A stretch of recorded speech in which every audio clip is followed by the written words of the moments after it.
so that's how smoky it is as I go north.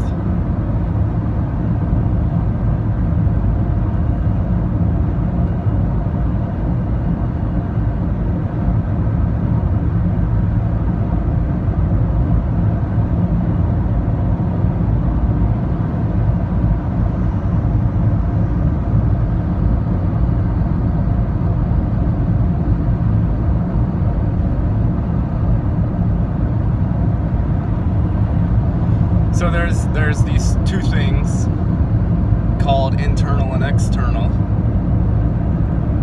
and we tend to get hung up on those a bunch.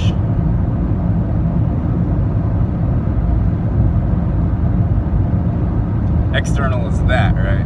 All that. Internal is whatever's inside the body.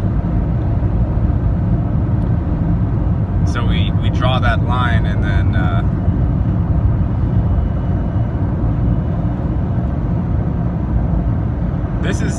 this is what the external is to me. It's an opportunity for you to delegate authority. There are lots of things and so-called powers and authority figures out there. There are rules out there. There are other humans out there. Governments are out there. Books are out there, and they're all telling you something, whether directly or indirectly. They're telling you what's good, what's bad, what's healthy, what's unhealthy, how to live your life, how not to live your life. And mainly it's coming in the form of images that are put forth, memes that are put out. Not a lot of it is coming in direct communication or direct written language. A lot of the control structure comes in terms of subliminal things, subconscious things, symbols, archetypes, patterning, repetition, all of that. That's how most of the control structure seeps into you. And then you have the religious things, which are sort of direct tellings, or, you know, they are more direct advice. But even at that level, even the religious texts are multi-layered and symbolic, depending on where you're coming from. Some people think, oh, the Bible's literal, or the Gita is literal. Some people say, no, none of it's literal, it's all astrological, it's symbolic, abstract. And you as the individual it's your prerogative to determine how you see these things, and if you give them authority. To me, however much power the external has is how much responsibility I myself have given out. So if I'm not taking full responsibility for myself and my actions, my thoughts, how I interact with people, then the fallback is the external. However you want to do it. It's the blame game. So you can blame the parents, you can blame the government, you can blame the hidden hand, you can blame the aliens and the archons, you can blame the ones harvesting loosh, you can blame whoever created the religious texts for control, you can blame God himself or herself, blame the devil, blame greed, blame money, blame personal circumstances that you were born into.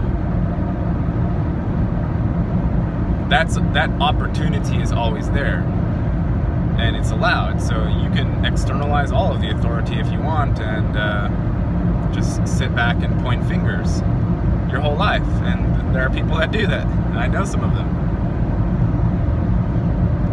And the same thing goes with tools, with technology. They have as much power as you allow them to have. So if you take something like 5G towers, you know, they're put there to oppress us and to basically fry everybody when the time is right, then you're giving power to that, and you might manifest something like that. And of course, it's a co-creative reality. So everyone's belief system is flowing out and creating the reality, and whichever ones are, there is something to say about power in numbers.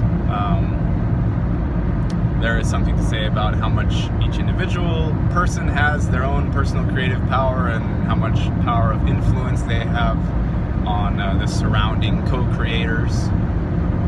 And it all just mixes together and creates what we each subjectively see, you know, out there in the external.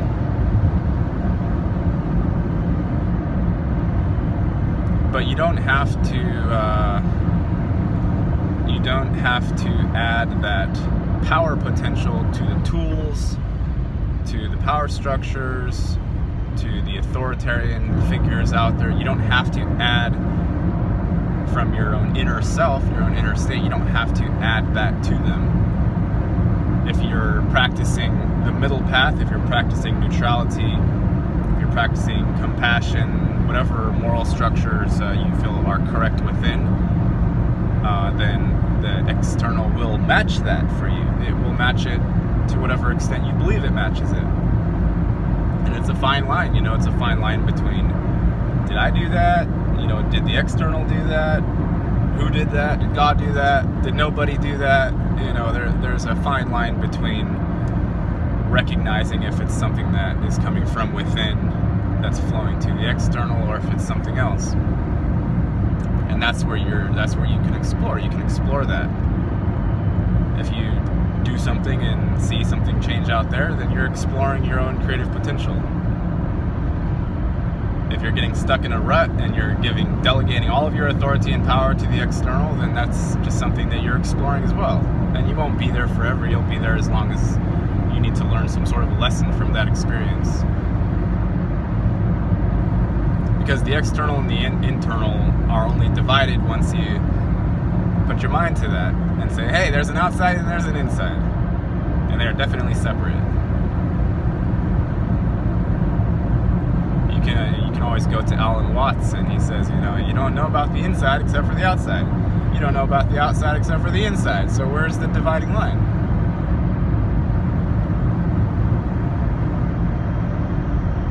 You don't always have to chop up the cohesive whole experience, which you're currently a part of, flawlessly integrated.